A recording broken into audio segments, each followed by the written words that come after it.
Bismillahirrahmanirrahim.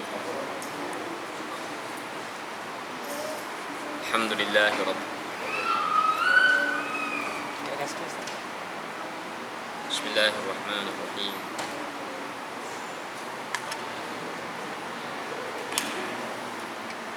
Bismillahirrahmanirrahim.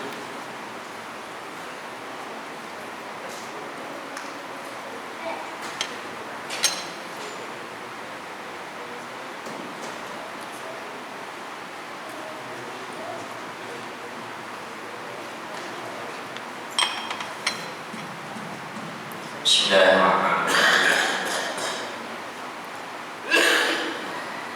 Alhamdulillahirabbil alamin. Wassalatu wassalamu ala asyrafil anbiya'i wal mursalin wa ala alihi wa ashabihi wa atba'ihi ila yaumil din. Qala rabbi shrah li sadri wa yassir li amri wahlul 'uqdatam min lisani yafqahu qawli. Subhanaka la 'ilma lana illa ma 'allamtana innaka antal 'alimul hakim. Wa la haula wa la quwwata illa billahil 'aliyyil 'azim.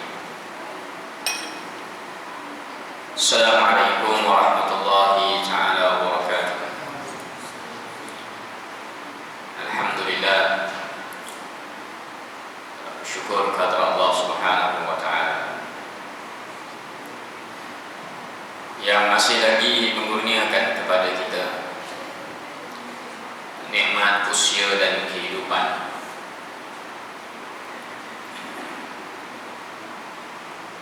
sehingga mempertemukan kita pada malam ini sama-sama menunaikan kefarduan yang telah diwajibkan ke atas kita sebagai seorang muslim. Kemudian sama-sama mengisi ruang di antara maghrib dan isya dengan membincangkan sebahagian daripada ilmu Allah Subhanahu wa taala yang dikurniakan kepada kita semua.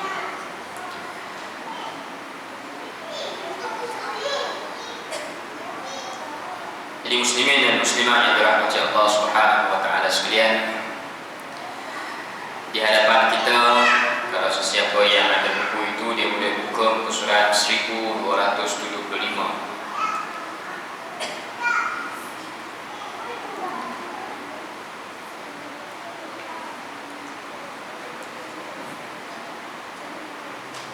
Kita membincangkan bab riba, dan dalam buku ini dia membincangkan riba jual beli yang pertama. Di hadapan kita itu muka surat 1275 yang dibincangkan ialah riba jual beli. Dalam bahasa Arab dinamakan sebagai riba al-bai'. Al-bai' itu jual beli, atau juga dinamakan sebagai riba al-buyu'. Sama dia maksudnya. Al-bai' itu singular dia, mufrad dia. Al-buyu' itu plural dia, jamak dia. Pada buku surat 1300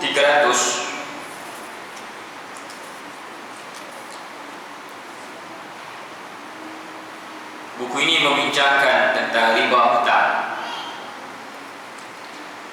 Buku ini membincangkan tentang riba hutang. Yang ini kita akan bincangkan kemudian. Cuma saya nak sebutkan bahawa riba ini dia ada dua jenis.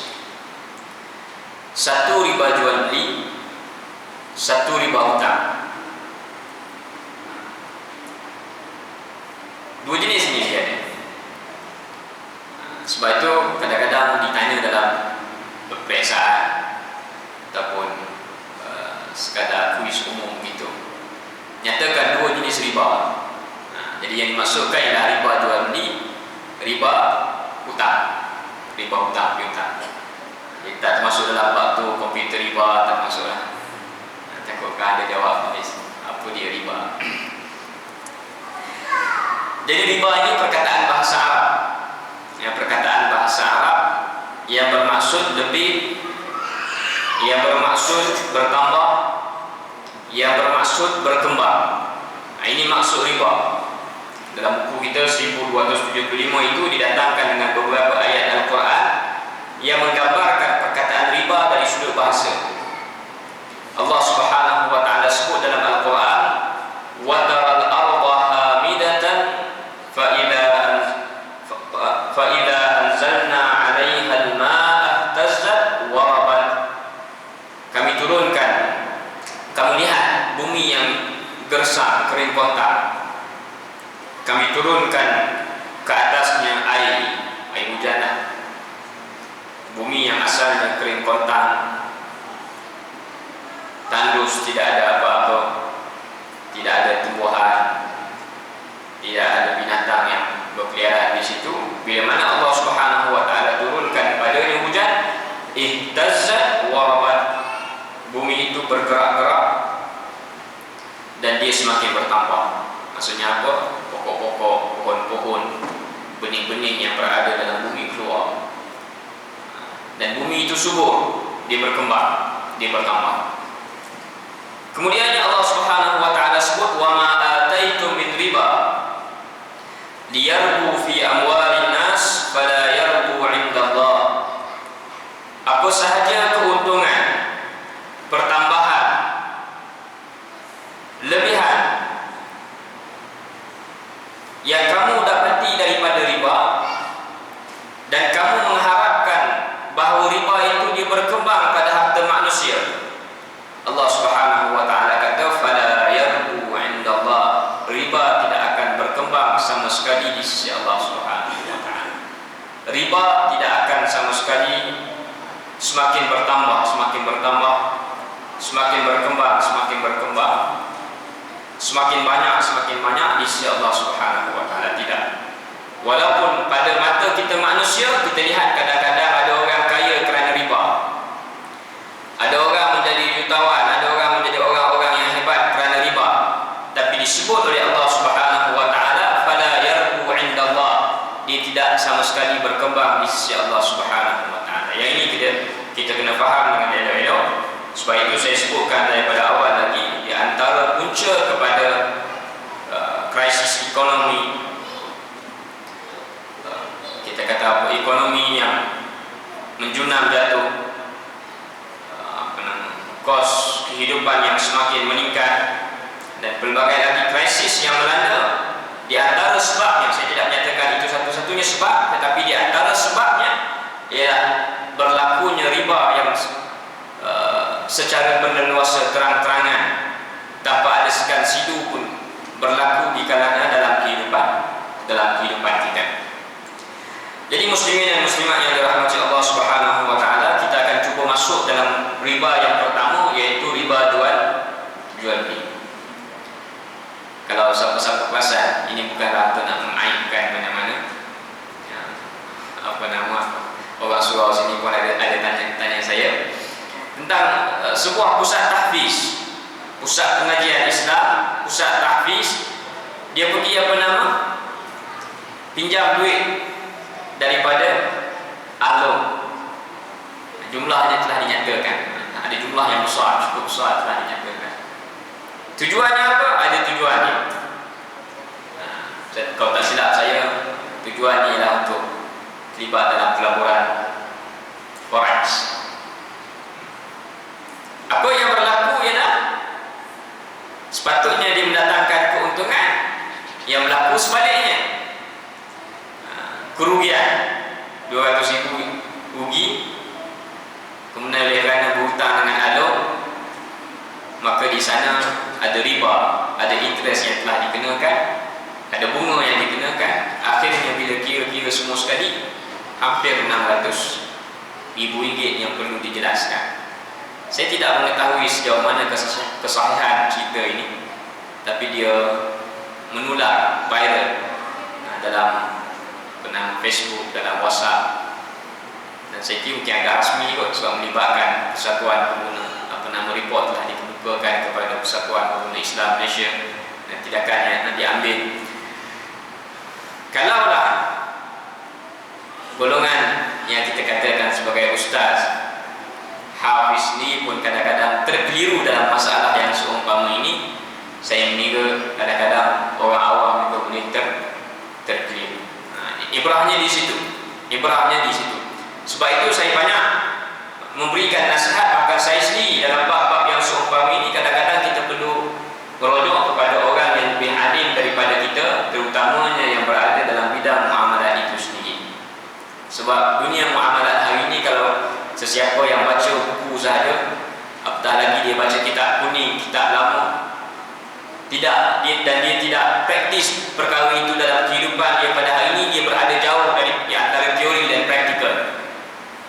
Jadi dalam bab muamalat, tuan-tuan, kalau tuan-tuan nak bertanya, saya amat mencadangkan supaya kalau boleh bertanyalah kepada mana-mana individu, alim, ulama, ustaz, pakar yang mana dia sendiri berada dalam dunia keuangan Islam, dunia perbankan Islam, dunia takaful, supaya jawapan yang diberikan itu adalah jawapan yang benar dan juga tepat. Yang benar dan juga tepat.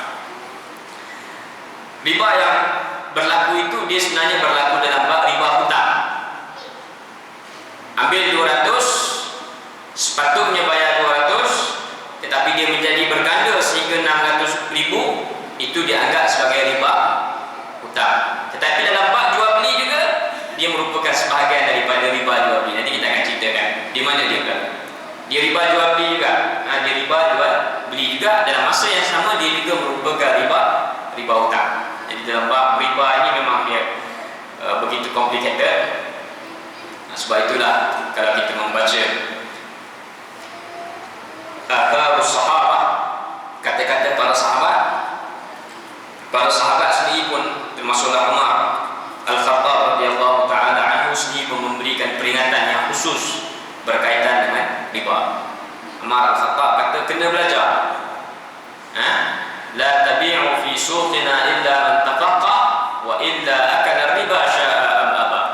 Kena belajar sebelum kena belajar hukum hakam fiqh, terutamanya yang berkaitan dengan jual beli muamalat seumpamanya, sebelum daripada kamu masuk niaga, kamu masuk berjual beli, masuk dunia bisnes, masuk dunia pelaburan, kena belajar apa hukum jual beli. Kenapa? Kalau tak, kamu akan terlibat dengan riba, sama ada sya'a am aba, sama ada kamu suka ataupun kamu tidak suka, pasti akan terlibat. Dan dikuatkan dengan hadis Nabi SAW, akan datang satu zaman yang semua orang terlibat dengan riba. Semua orang terlibat dengan riba. Kalau dia tidak terlibat dengan riba, dia akan terkena debu-debu riba. Dan kita berada pada zaman yang disebutkan oleh Nabi SAW. Muslimin dan muslimat yang dirahmati Allah Subhanahu wa taala, untuk memahami dengan lebih jelas tentang permasalahan riba jual beli. Kita cerita bab riba jual beli dulu, riba hutang kita sambung kemudian. Marilah sama-sama kita melihat kepada hadis Nabi SAW yang disebutkan pada muka surat 1280. Pada muka surat 1280. Buku ada lagi tu depan tu, kalau muslimat nak ke apa, ada lagi depan ni. Boleh tolong hulurkan kepada dia orang.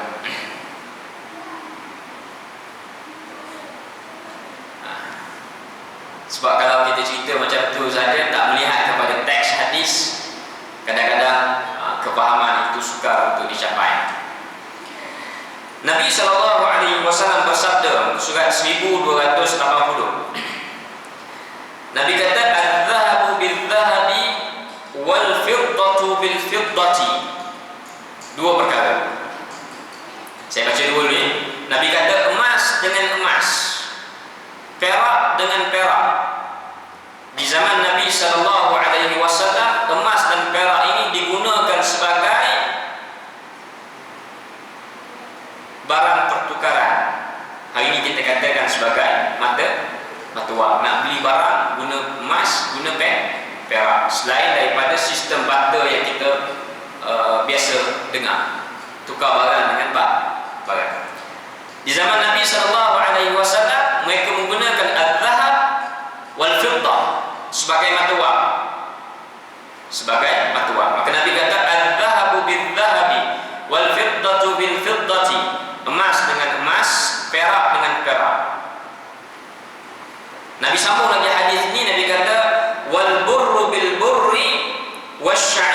bisya'iri wal milhu bil milhi.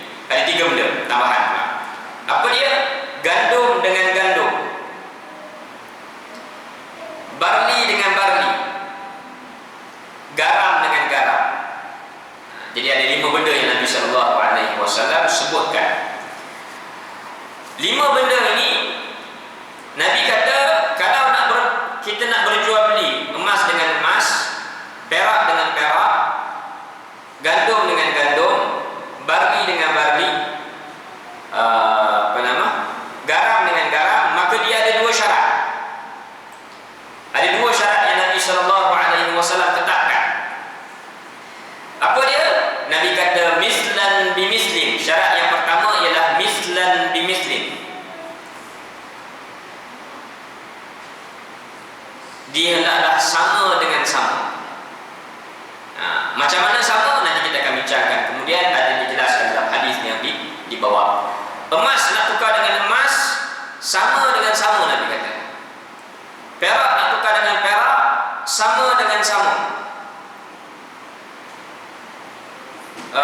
Garam nak ditukar dengan garam, sama dengan sama.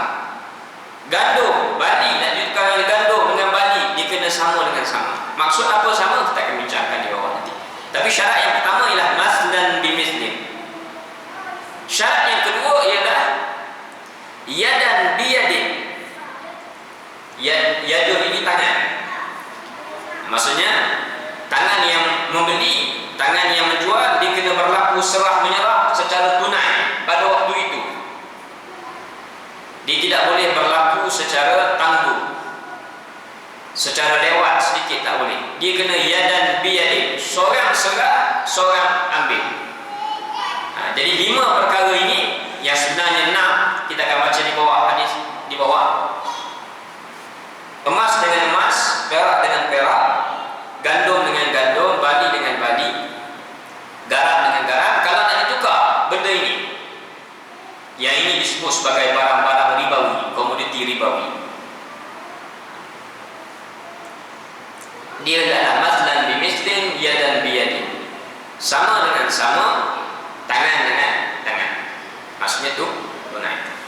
Faman zada aw istazad, sesiapa yang menambah ataupun meminta tambah, sama ada dia tambah itu pada kuantiti, sama ada diminta tambah itu pada tempoh masa, faqad arba, sesungguhnya dia telah melakukan riba. Al-akhidhu wal mu'ti fihi sawa. Orang yang memberi, orang yang mengambil, kedua-duanya sama. Boleh faham hadis dekat ni? Boleh? Macam mana yang digambarkan sebagai riba? Kita baca hadis di bawah, insya-Allah hadis di bawah boleh memberikan kepada kita kefahaman tentang apa yang disebut oleh Nabi sallallahu alaihi wasallam. Hadis di bawah. Ja'a Bilal ila Nabi sallallahu alaihi wasallam bitamrin barni, faqala lahu an-nabiy sallallahu alaihi wasallam min aina hadha? Qala Bilal, kana 'indana tamrun radi fabi'tu minhu sa'aini bi sa'in linut'ima an-nabiy sallallahu alaihi wasallam. Bilal bin Rabah datang berjumpa dengan Nabi sallallahu alaihi wasallam, dan Bilal bawa tamar barni, sejenis tamar. Dan tamar barni ni kalau nak kira dalam hadis ni adalah tamar yang elok. Kita kalau tamar elok, tamar apa? Kurma yang elok sini, kurma apa? Kurma ajwa, kurma Nabi. Berapa ringgit kurma Nabi? Sekilo ringgit. Ada yang bawa balik dari umrah. Sekilo ringgit kan? 100 apa? 100. Beli dekat beli dekat Mekah Madinah mungkin dapat bawa 100. Tapi kalau beli sini akan 100 lebih akan 100 lebih. Jadi buah tamar yang elok, buah tamar yang baik. Lalu Nabi sallallahu alaihi wasallam bertanya, min aina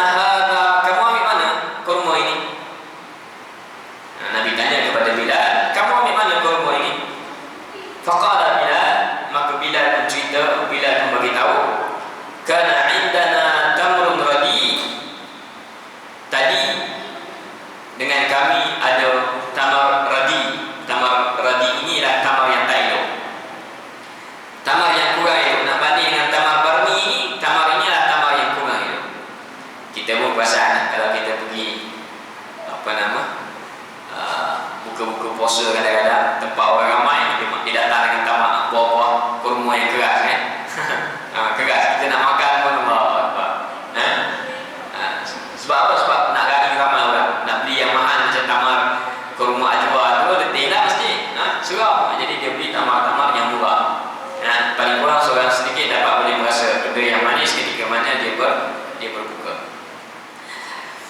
Maka bila kata kami ada tamar yang kurang elok, tamrun radi, fabi'tu minhu sa'in bisa'in linut'ima an-nabiy sallallahu alaihi wasallam. Maka apa yang aku buat ialah aku jual 2 sa'. Sa' payah faham ukuran yang ada di zaman Nabi sallallahu alaihi wasallam. Kita kata gantang, payah faham gantang-gantang, kita ambil kilo. Aku jual 2 kilo tamar ini dengan sekilo tamar yang elok.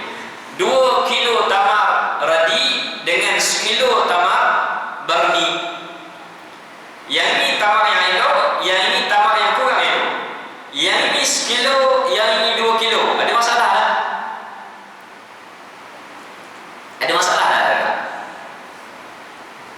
Okey, tak ada masalah tak? Takkanlah nak tukar tamar yang tak elok dengan tamar yang elok. Sampainya logik akal manusia. Sudah pasti tamar yang elok sekilo, yang ini tamar yang tidak elok, kurang kualiti dia 2 kilo. Ini logik akal manusia. Kalau tak, rugilah. Kenapa nak tukarkan tamar yang tak elok dengan tamar yang elok?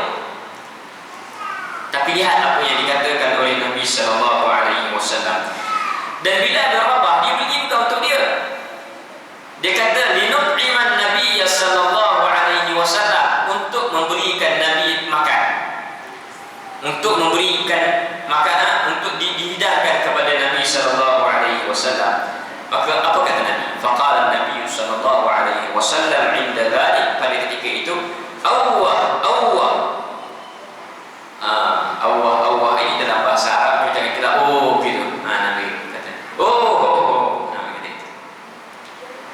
Ainur riba, itulah dia riba. La taf'al, jangan kamu buat begitu. Hadis ini dalam bab riba jual beli betul-betul menguji keimanan manusia. Kerana apa? Bila mana hadis ini dibincangkan hanya dari sudut logik akal manusia, kita akan mendapati bahawa pandangan Nabi sallallahu alaihi wasallam dalam bab ini tak betul. Nabi larang tukar sekilo dengan 2 kilo. Yang mana sekilo elok, 2 kilo tak elok. Dan nak buat macam mana kalau Nabi larang? Jadi ada 6 perkara yang Nabi larang.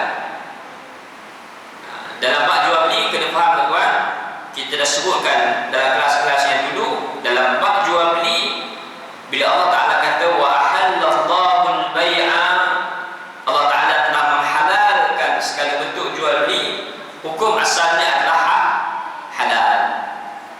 Hari ini kalau datang soalan-soalan itu dan ini, sebelum dapat dibuktikan bahawa dia haram, maka jual beli itu adalah halal. Itu hukum asal. Kecuali dalam bab 6 perkara ini, 6 perkara yang telah kita bacakan: emas, perak, gandum, barley, garam dan tamar. Ada 6 perkara yang dijelaskan dalam hadis Nabi sallallahu alaihi wasallam. 6 perkara ini kalau nak dijual beli, maka kena berhati-hati. Tuan-tuan nak jual macam-macam barang, online, offline, nak jual secara banyak borong, nak jual secara kunci, terpulang tuan-tuan. Hukum asalnya adalah harus. Tetapi 6 perkara ini kena berhati-hati. Kenapa? Pada 6 perkara ini boleh berlaku riba. Contohnya ialah seperti mana yang disebutkan dalam hadis Bilal bin Rabah. Bilal bin Rabah bawa mari tukarkan sekilo tamar yang elok dengan 2 kilo tamar yang tak elok. Maka Nabi kata apa? Ainur riba la taf'al. Nabi kata jangan buat. Hadis ini betul-betul menguji keimanan manusia. Kenapa? Kalau kita bandingkan hadis yang di bawah ini dengan hadis yang di atas, kalau nak tukar 2 jenis tamar ini, apa kena buat? 2 kilo tamar barni, tamar yang baik, hendaklah ditukar dengan 2 kilo tamar radi. Dan hendaklah berlaku serahan. Dan serahan pada waktu itu juga barulah dia tak jadi riba. Untung rugi.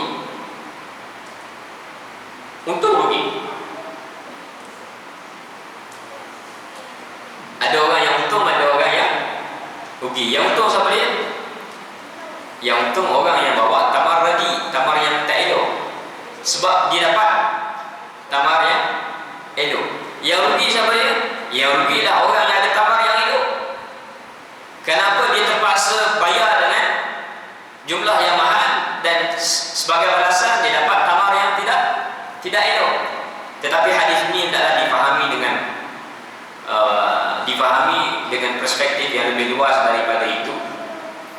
Bahkan kita sebagai orang yang beriman, idza qadallahu wa rasuluhu amran wa ma kana lil mu'min wa la mu'minatin idza qadallahu wa rasuluhu amran ay yakuna lahum al-khiyaratu min amrihim. Tidak selayaknya bagi orang lelaki yang beriman, orang perempuan yang beriman, bila mana datang perintah daripada Allah Subhanahu wa taala, daripada Nabi-Nya sallallahu alaihi wasallam, tiba-tiba kita mempunyai pilihan selain daripada apa yang telah ditentukan oleh Allah Subhanahu wa taala dan Nabi-Nya sallallahu alaihi wasallam. Walaupun kadang-kadang bila mana kita dengan akal kita yang terbatas, kita mendapati bahawa perkara itu bertentangan dengan logik akal manusia. Terutamanya dalam bab hadis ini. Kalau baca hadis ini, kita akan mendapati bahawa Islam agama yang tidak pintar dalam perniagaan.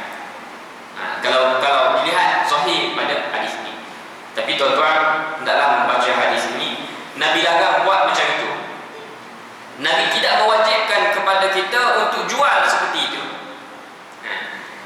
Hanya sahaja Nabi sebut ialah Nabi larang.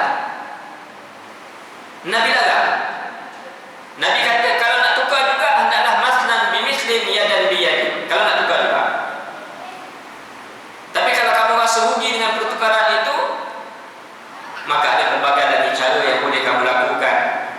Mungkin tamar yang tadi tamar yang tak elok tadi dijual dulu, dapatkan benda yang lain. Dapatkan benda yang lain. Kemudian benda yang lain itu digunakan untuk membeli tamar yang elok.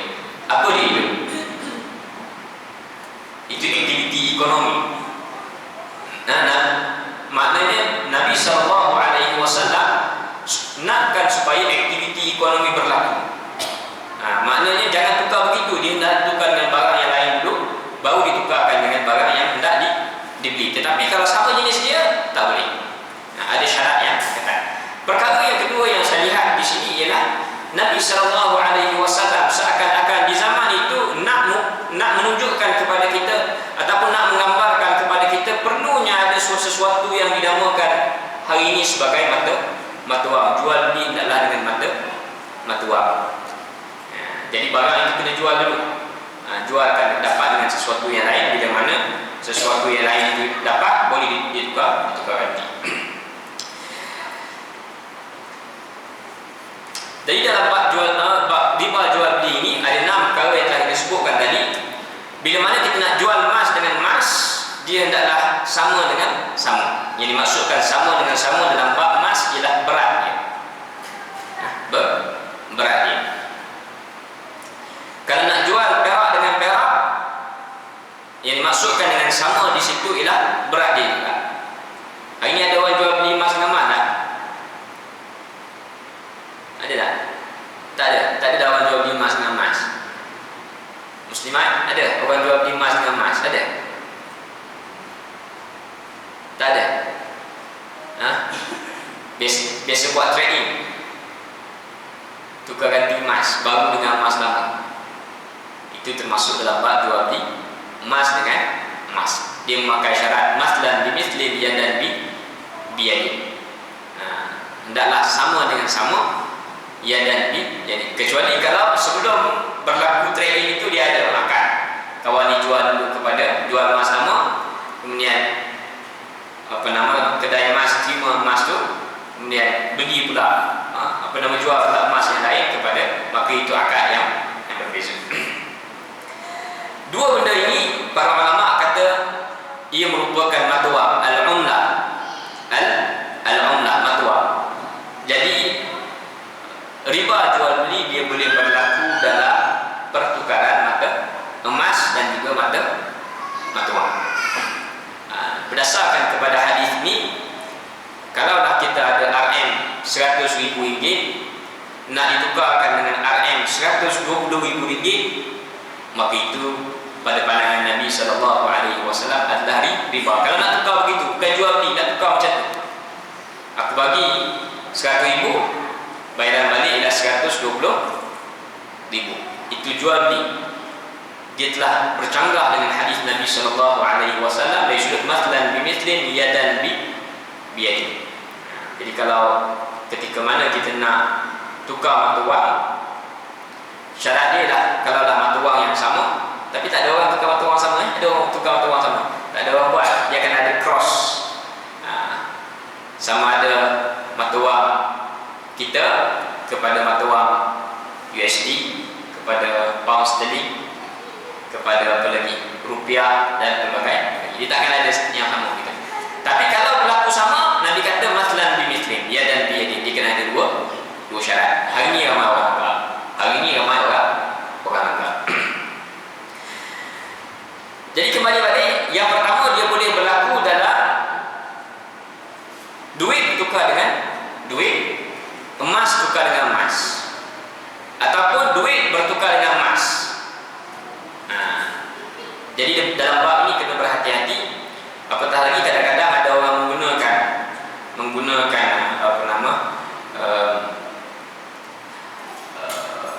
hujah-hujah seperti kembali kepada mata wang sunnah, emas, perak, lagi apa lagi, dan kerana kabur dengan pemakaian nama sunnah itu, akhirnya menyebabkan ada ramai orang terjebak dalam hal-hal yang sepatutnya dapat dielakkan. Jadi dalam bab ini, kalau dalam bab jual beli emas dengan emas, kalau kita nak tukar begitu saja, dia hendaklah kalau 100 gram, hendaklah dengan 100 gram. Tak kisahlah dia emas lama ke, emas terpakai ke, emas baru ke, emas design memang terkini ke, tak kira. Kalau kita ada emas yang lama, yang kita dah pakai lama dah, pergi kedai, kita nak tukar emas dengan emas. Hari ini orang gunakan istilah trading. Kalau kita nak tukar macam tu, dia hendaklah mathlan bimithlin. 100 gram hendaklah dengan 100 gram. Kesikit sangat 1 gram ni. Sekilo lah senang. Sekilo dengan sekilo. Sekilo emas dengan sekilo emas. Kalau ikut hadis ni. Kalau nak tukar begitu saja, kalau ikut hadis ni hendaklah sekilo dengan sekilo. Tapi kita nak buat macam tu. Tak nak buat. Tokek kedai takkan terima, sebab dia tahu bahawa dia akan rugi, tak ada untung pada dia. Nabi SAW hanya larang kalau nak tukar begitu. Tapi kalau kita nak jadikan dia dalam bentuk yang lain, sebagai contoh, kita boleh jual emas kita dulu, emas terpakai kita dulu, dia pun tolak. Adalah beberapa persen yang ditolak emas terpakai, jual dulu, kemudian dia pula jual pula kepada kita emas-emas yang lain. Kita pun pilih, tengok-tengok, okey saya nak emas ni, dia pun kira-kira, okey awak kena tambah sekian-sekian banyak, ataupun tak perlu tambah dah, memang ngam-ngam saja dengan emas yang tadi. Itu lain, itu lain, dia ada akad jual beli di sebaliknya. Tapi kalau terus tukar macam tu saja, maka kalau nak tukar begitu saja, maka Nabi SAW kata adalah mathlan bimithlin yadan biyadin.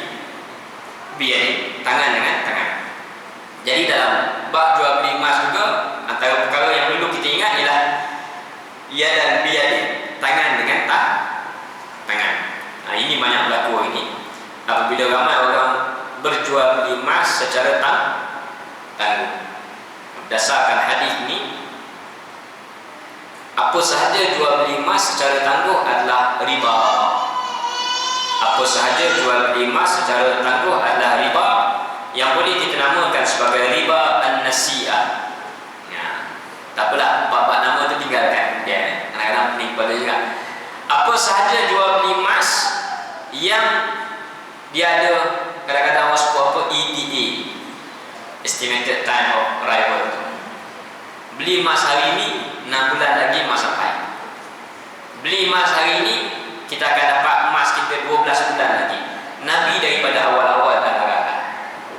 Nabi daripada awal-awal lagi dah larang, tetapi ramai orang hari ini melanggar perintah Nabi SAW, dan apa yang berlaku ialah mereka menjadi mangsa penipuan. Kalau tuan-tuan biasa dengar, saya tak ingat nama company dia apa, tapi antara nama yang paling famous sekali dalam pelaburan emas ni, saya ingat Tok Belagak pun. Tok Belagak jual beli emas secara tangguh. Jual beli emas secara tangguh. Ada sahaja jual beli emas secara tangguh, tuan-tuan kena faham di situ berlaku riba. Riba dalam bab jual beli. Kita nak tukar duit kita dengan emas. Duit kita dengan emas, dia berada pada satu kategori yang sama, kita namakan dia al-umlah, mata wang. Tapi dia bukan jenis yang sama. Satu duit, satu emas. Dia bukan jenis yang sama. Bila dia bukan jenis yang sama, Nabi kata fa idza tulifat hadhihi al-asnaf fabi'u kaifa syi'tum idza kana yadan bi yadin. Kalau dua benda yang bukan sama, Nabi kata buatlah macam mana pun, tetapi dia hendaklah berlaku secara tunai. Jadi nak beli emas, hendaklah beli emas secara tunai. Adapun kita pakai kad kredit, itu hal yang lain. Pembayaran secara tunai, hutang kita dengan institusi yang mengeluarkan, yang melakukan pembayaran pada waktu itu, institusi di mana yang mengeluarkan kad kita pada waktu itu. Adapun pembayaran beli emas tadi adalah tunai, dan emas kita dapat. Jadi dalam bab jual beli emas, kena ingat, bila mana kita jual beli emas saja, serah duit, emas kena ambil. Serah duit, emas dapat 6 bulan akan datang, emas dapat 12 bulan akan datang, walaupun dia menguntungkan. Walaupun dia memang keuntungan dia dahsyat. Saya pernah, saya kira orang yang rapat dengan saya juga, ada hubungan kekeluargaan juga, adik-beradik kita juga. Setelah mana seminggu dia masuk, baru saya dapat maklumat, menyatakan bahawa dia dah bayar 17,000 kepada si fulan. Saya tak kenal pun, tapi saya tahu cikgu-cikgu juga, geng-geng cikgu bagi 17,000 dan emas tak ambil. 17,000 ini kalau ikutkan hukum asal dia, kalau jual beli emas, duit dengan emas, oleh kerana dia bukan sama, Nabi syaratkan yadan biyadin, tunai. Tak tunai saja, hutang saja, dia dianggap riba. Bila mana Nabi larang, bila mana Nabi cegah, bila mana Nabi tegak, bila mana Nabi kata jangan buat, sebenarnya Nabi SAW nak ajarkan kepada kita, kalau kita buat juga, maknanya kita mendedahkan diri kita kepada mafsadah, kepada kerugian, kepada kerosakan. Walaupun kadang-kadang janjinya agak lumayan, apa tidaknya bayar 17,000, saya tak ingat berapa sebulan dia dapat janji, berapa sebulan dia dapat, sebulan akan dapat sekian-sekian banyak. Di penghujung bulan yang ke-12, dia akan dapat balik emas dia 17,000 ringgit. Banyak mana untung tuan-tuan? Saya tak ingat berapa, harga mungkin 1,400 ringgit sebulan macam tu dia dapat. Bagi 17,000, dia akan dapat 1,400 ringgit. Saya tak ingat dia punya skim, dia punya macam mana model sokrandi dia. Dia akan dapat 1,400 ringgit sebulan selama 10 bulan ke 12 bulan macam tu. Kalau katalah 10 bulan tu dia dapat 14,000 ringgit. 14,000 ringgit plus 17,000 ringgit emas yang telah dia beli di awal bulan yang pertama. Berapa dia untung? Emas dapat, untung pun dapat. Tuan-tuan nak masuk tak? Ramai orang masuk. Bukan sini orang setia lah bagus, saya hebat tak masuk. Ramai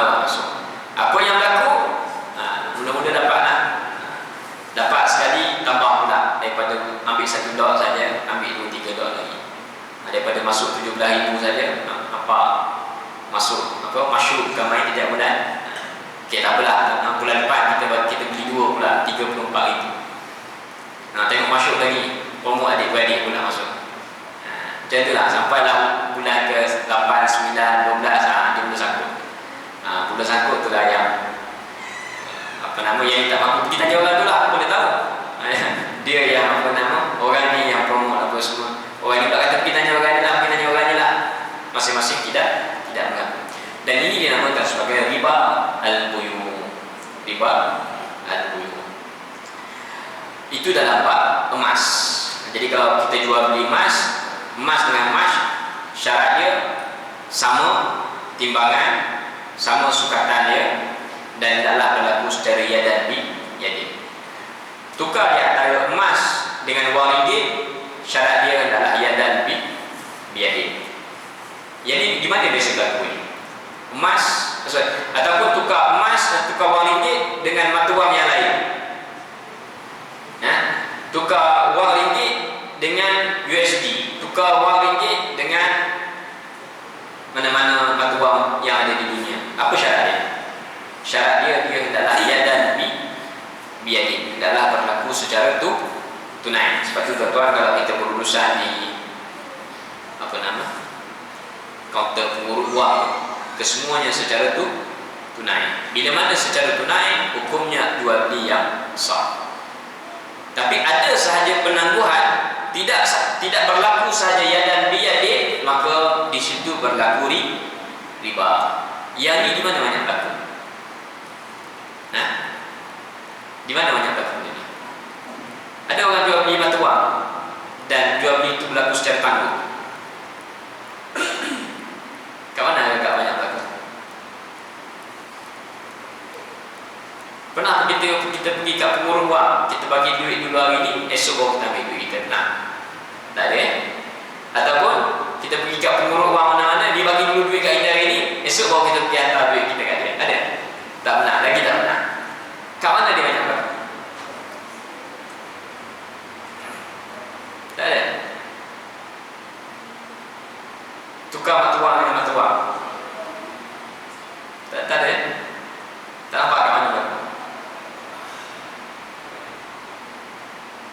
Jadi yang kita cerita pergi kat awal tadi, yang macam mana pondok tahfiz, dia sanggup sama ada dipinjam, minta dana ke apa ke, 200 ribu masuk forex. Jadi jangan salahkan para alim ulama bila mana ada yang menyatakan dalam bab forex ni berlaku khilaf. Ada ulama yang menyatakan hukumnya adalah halal. Kenapa? Dalam bab muamalat, al-aslu fil muamalat al-ibahah.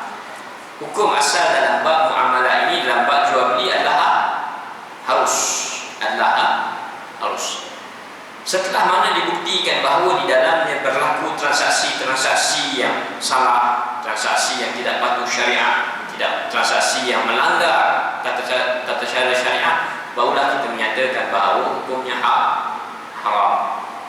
Sebab tu kalau biasanya orang main forex, dia akan katakan bahawa kenapa di peringkat antarabangsa halal, kenapa bagi Malaysia Majlis Fatwa Kebangsaan kata haram. Jadi dia nak pakai yang antarabangsa.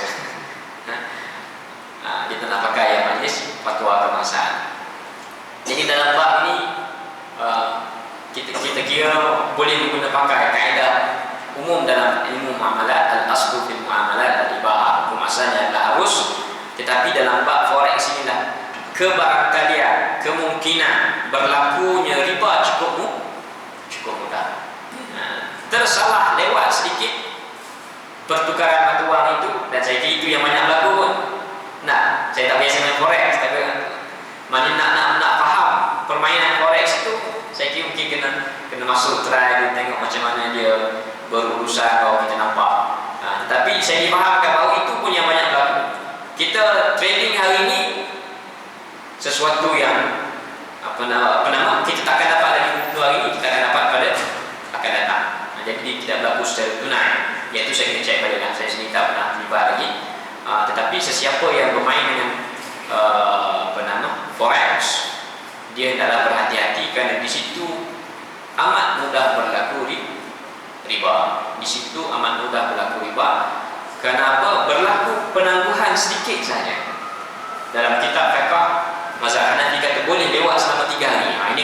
Ini perbahasan yang panjang lah. Perbahasan yang panjang, boleh lewat selama 3 hari. Lebih daripada 3 hari dianggap sebagai riba. Yang ini kita kena bahas banyak. Cuma saya nak sebutkan bahawa riba jual beli ini dia boleh berlaku bila mana kita tukar 6 jenis barang ini, dan hari ini tak ada orang tukar 6 jenis barang ini secara begitu. Ada kita tukar emas dengan emas di kedai emas lah kot. Itu pun saya yakin dalam saya amalan sekarang ini dia ada konsep kawan yang beli dulu berapa, kemudian dijual balik berapa. Yang dilaku setakat yang saya berurusan dengan kedai-kedai emas, dia ada akad dia, okey. Akad saya boleh ambil emas akad ni dengan harga sekian. Emas ni 100 gram.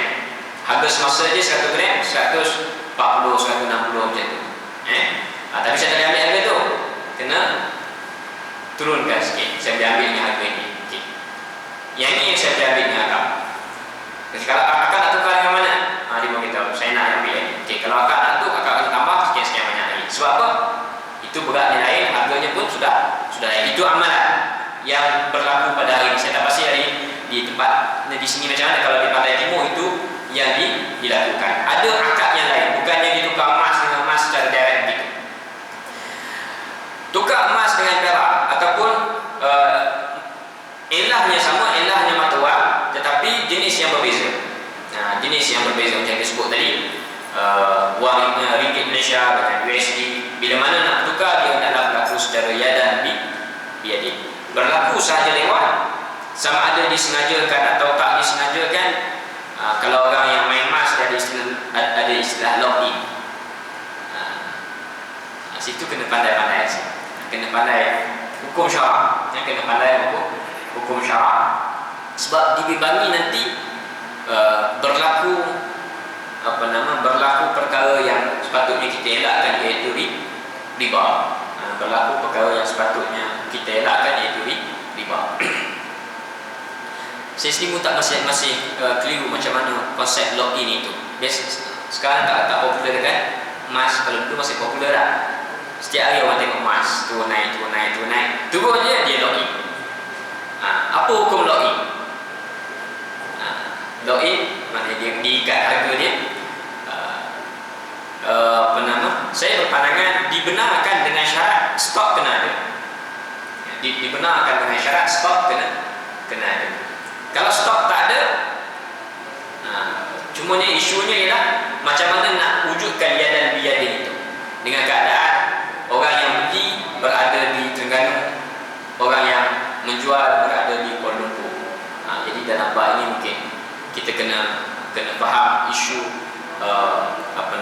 at-taqabud, penyerahan itu dengan sesuai dengan zaman kita pada hari ini. Sebagai itu, penghantaran kurier itu juga dianggap sebagai salah satu daripada proses yadan biyadin. Saya ingat dulu kalau dalam bab ini ada setengah-setengah yang kita kata distributor ataupun ejen ni kadang-kadang hantar pakai flight, hantar pakai flight untuk nak untuk nak hantar emas itu. Terutamanya waktu musim-musim, saya ingat ada dalam lebih kurang 6 tahun lepas, 7 tahun lepas, ketika mana public gold waktu tu, kalau tak silap saya lah, public gold dengan beberapa syarikat ni, dia orang boleh main post macam tu. Jadi proses penyerahan secara kurier itu juga dianggap sebagai yadan biyadin. Jadi jangan kita anggap yadan biyadin itu maknanya kawan itu kena tangan dia dengan tangan kita kena berjumpa begitu, tidak. Apa sahaja proses kurier itu juga dianggap sebagai yadan biyadin. Oleh kerana darat yang jauh, maka inilah yang menyebabkan mazhab Hanafi kata boleh sampai 3 hari. Hari ini pun mungkin kita kata tengok standard amalan kurier macam mana. Ada tempat, setengah-setengah tempat, oleh kerana kita berada di bandar, mungkin hari ini post, esok sampai. Ataupun ada yang hari ini post, esok sampai. Ada setengah-setengah tempat yang jauh sikit, kadang-kadang hari ini post, esok sampai di mana-mana ejen. Tapi ejen ni di mana-mana jabat kurier, tapi kurier takkan hantar sebab dia kata alamat ni terlalu jauh masuk dalam felda semua, orang tu kena mari ambil. Jadi itu dah lebih 3 hari dah. Barang sampai 3 hari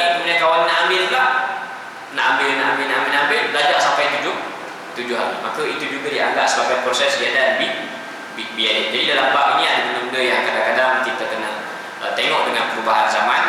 Di zaman hari itu orang berurus niaga secara berdepan, bertemu di antara penjual dan peniaga. Hari ini pula kita berhadapan dengan isu penjual dan pembeli yang tidak berada di tempat yang sama, berada dalam jarak yang jauh. Maka isu-isu yang seumpama itu hendaklah difahami sesuai dengan perubahan zaman. Jadi dalam bab ini orang-orang yang terlibat dengan jual beli emas, orang-orang yang terlibat dengan jual beli mata wang, hendaklah berhati-hati. Kenapa?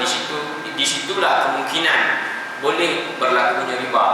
Dan bila mana berlaku sahaja riba, maknanya kita telah melakukan salah satu daripada dosa-dosa besar yang amat dilarang oleh Allah Subhanahu wa taala, dilarang oleh Nabi sallallahu alaihi wasallam. Ada soalan?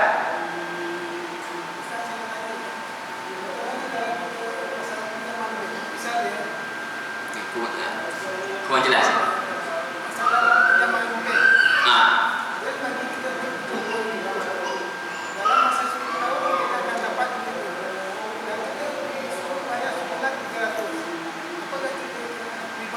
Okey. Kalau tuan-tuan menggunakan perkataan pinjaman, kalau tuan-tuan menggunakan perkataan pinjaman, betul itu riba.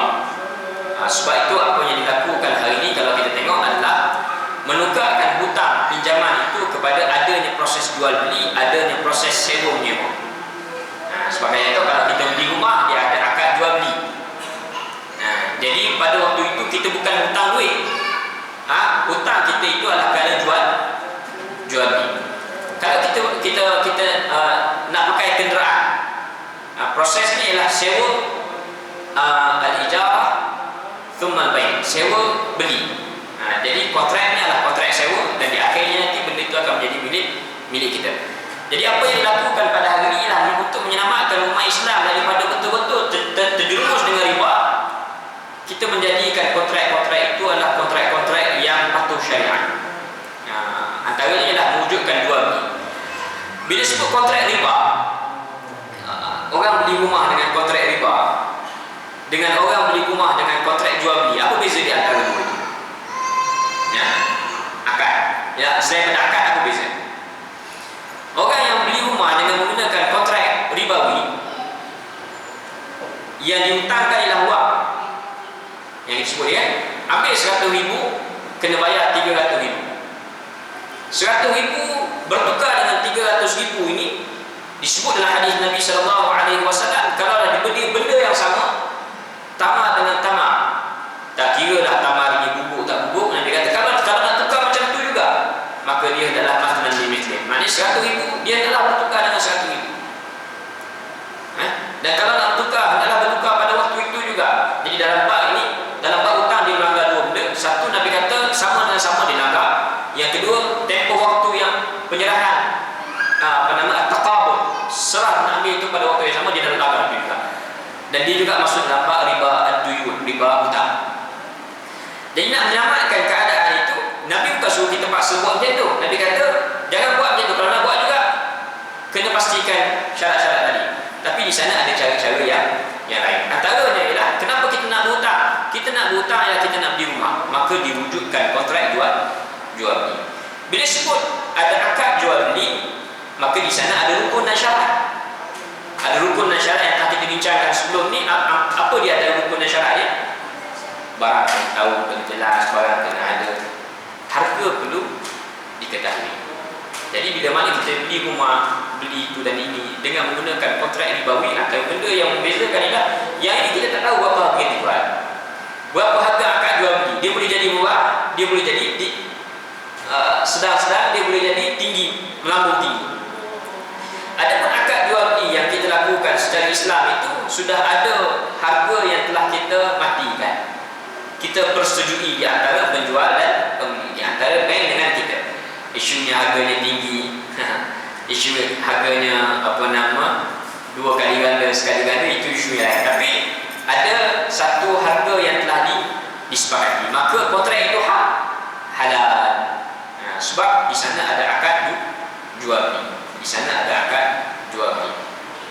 Dan dalam Islam sendiri pun dia tidak ada satu benda yang kita namakan bahawa kita katakan untung kena setakat ini saja tak ada, dia dibuka bebas begitu. Ada dalil daripada hadis Nabi SAW, dan dalam fiqh Islam pun ada bab yang membincangkan, kita namakan sebagai at-tas'ir, penetapan harga, penetapan keuntungan. Jadi dalam bab itu selagi mana di sana akadnya jelas, akadnya jual beli, akadnya sewa menyewa, maka itu tidak mengapa, walaupun di sana yang mula-mula kita ambil 100 tapi kita bayar balik kepada dia 300. Kenapa? Bukan kita ambil duit. Yang berlakunya ialah jual beli. Kawan tu beli barang itu pada hari itu dengan harga 100,000 dan dijual pula kepada kita dengan harga 300,000 ringgit. Yang mana 300,000 ringgit ini kita laksaikan dalam tempoh, betul tak kan? 10 tahun, 20 tahun, 30 tahun. Macam itulah lebih kurang. Tengok kepada perjanjian di antara A dan B. Maka itu dianggap hak halal, dianggap halal. Tidak dinafikan muslimin dan muslimat yang dirahmati Allah Subhanahu wa taala, berlaku banyak kekurangan, banyak kelemahan dalam sistem kewangan Islam yang ada, tetapi itu tidak boleh menjadi dalil, tidak boleh menjadi hujah kepada kita untuk pergi kepada yang haram. Kenapa? Yang ini jelas haram. Yang ini kita mempertikaikan dari sudut adakah dia dari sudut halal, saya kira dari sudut kontrak itu halal atau haram, itu saya kira sudah jelas. Isu-isu yang berlaku adalah yang harga mahal, itulah isu-isu yang berlaku. Di samping ada pelbagai isu lagi yang boleh, antaranya saya nak kongsikan adalah bila mana berlaku kes-kes nikah dan seumpamanya, kes-kes ini akan dibawa kepada mahkamah sivil. Penghakiman itu ataupun proses penghakiman itu sendiri pun dia ada banyak perkara yang kadang-kadang amat bertentangan dengan syariat Islam. Ya. Waalaikumsalam.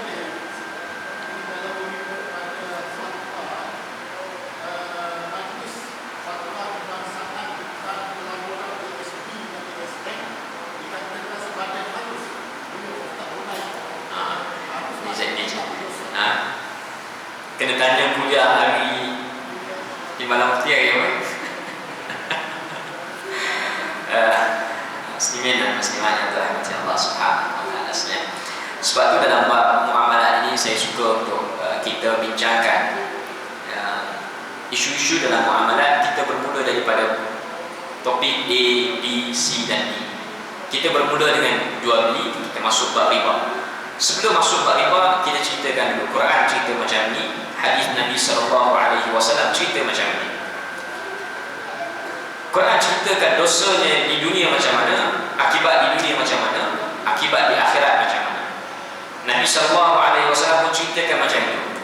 Maka ini pandangan saya, dan saya bukanlah seorang mufti, doktor pun bukan, pakar pun bukan, masih lagi talibul ilmi, masih lagi mengaji, belajar.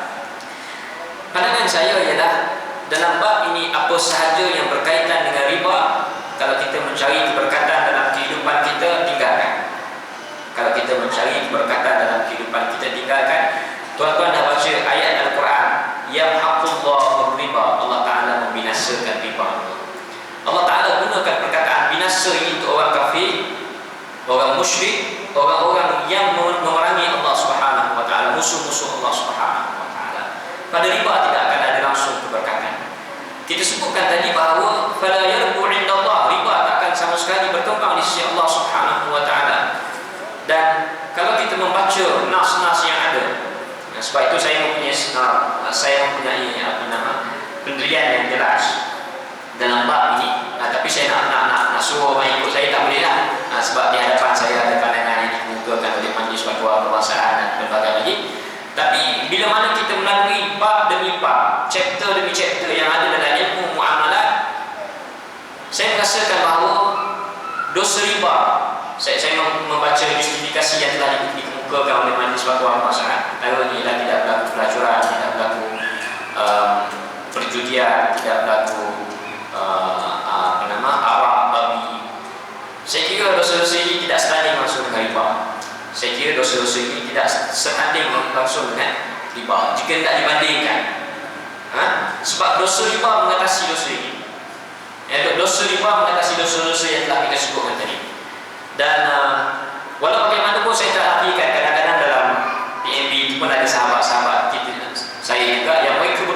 untuk nak, mereka berusaha untuk nak memastikan bahawa apa yang berlaku di situ adalah patuh syariat, dan usaha itu memakan masa. Nah, jadi yang boleh kita buat adalah mewujudkan kesedaran di kalangan masyarakat, ada kemahuan di kalangan masyarakat, bukan setakat masyarakat, pemimpin, parti politik, NGO dan seumpamanya, menyuarakan hasrat kita untuk memastikan bahawa apa sahaja yang berlaku dalam kehidupan kita dia patuh syariat. Dan itu yang kita nak. Jadi kena ada yang di PNB kena berusaha. Saya yakin dan percaya apa nama yang duduk situ bukan orang lain, sahabat-sahabat saya juga. Di Maybank apa nama saudara Ramadan Fitri itu pun sahabat saya juga. Mereka juga berusaha untuk memastikan bahawa bagian KNSP juga berusaha untuk memastikan bahawa apa yang dilakukan oleh mereka patuh syariat, tetapi ia memakan masa. Dan kita juga masyarakat awam, masyarakat Islam juga perlu berusaha supaya perkara itu dia menjadi suatu benda yang sepatutnya bukan kita diberi pilihan. Sepatutnya orang Islam dia kena perbankan Islam. Mana-mana orang Islam dia kena pergi kepada perbankan Islam, itu sepatutnya. Tapi kehendak masyarakat itu yang perlu kita berikan kesedaran, awareness dan berbagai lagi, sehingga kan kita semua pergi mana-mana, okey saya nak buka akaun kewangan Islam, saya nak pembiayaan secara Islam, saya nak buat hutang itu dan hutang ini, kesemuanya secara Islam, dan sedikit demi sedikit kita bergerak ke arah itu. Kalau semua orang menyokong, insya-Allah. Dan sebenarnya kalau dalam bab ini, tuan-tuan pergi pada konvensional, tuan-tuan pergi kepada perbankan Islam, adakah dia pilihan? Tak, dia bukan pilihan. Wajib kepada kita semua berada pada sistem kewangan Islam, bukan pilihan. Kalau suatu masa dulu mungkin tuan-tuan boleh kata ada dasar taurat dan seumpamanya. Cumanya adalah benda-benda yang kadang-kadang macam saya sebutkan di awal tu, kena ada yang dinamakan hukum kekal. Hukum riba kekal. Hukum orang yang terlibat dengan riba mendapat laknat kekal. Tetapi di sana ada benda-benda yang disebutkan sebagai fatwa. Antaranya kalau saya disebutkan ialah ada sahabat-sahabat kita yang bekerja di bank-bank ribawi, bank-bank konvensional, dan di dalam bank itu mereka memainkan peranan yang begitu aktif untuk memastikan bahawa, sebagai contoh, sistem kewangan Islam berkembang, pelanggan-pelanggan ditawarkan dengan sebagai kita kata Islamic first, bagaimana? Kalaulah mereka berada di situ dan mereka boleh mengembangkan perkara itu, silakan tuan. Ini fatwa, tapi bukan fatwa saya lah. Maknanya fatwa ini maknanya pandangan yang bukan hukum, dia boleh berubah. Kalau mereka berada di situ dan mereka boleh membantu saudara-saudara mereka, sahabat-sahabat mereka yang datang ke bank itu, asalnya mereka datang dalam keadaan tak tahu apa yang orang serah orang itu yang mereka isi, mereka kewujudan mereka di situ boleh membantu daripada orang tak ramai sedar tentang kewangan Islam. Masing-masing isi borang akaun akaun perbankan Islam, nak buat pembiayaan dengan perbankan Islam. Kalau mereka berada di situ boleh membantu, itu silakan teruskan. Kali itu usaha yang boleh mereka lakukan. Tapi kalau mereka berada di situ, sama aja, tak ada beza apa pun. Bahkan kadang-kadang maknanya mari orang Islam, mari kawan-kawan kita pun kadang-kadang kita konvensional first pun kadang-kadang.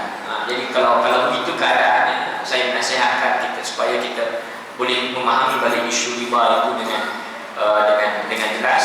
Kerana riba itulah yang sebenarnya merosakkan ekonomi umat Islam yang pada waktu ini kita lihat semakin teruk dengan banyak krisis-krisis yang berlaku. Jadi dalam bab ASN, ASP ini, kalau pandangan saya sendiri tidak terlibat dan saya tidak membeli.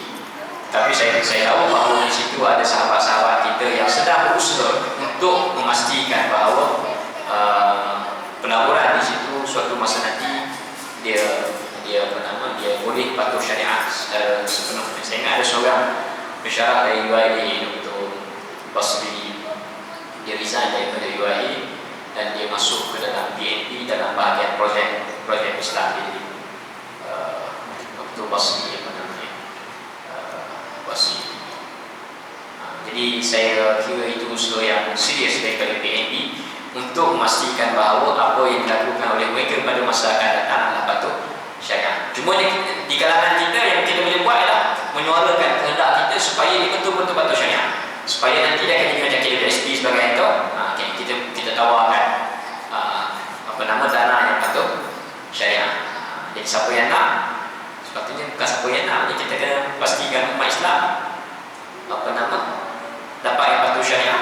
Yang tidak patut syariah ni biarkan kepada orang yang bukan Islam, tapi yang berlaku adalah sebaliknya. Saya kira masa pun dah lewat. Yang baik itu datang daripada Allah Subhanahu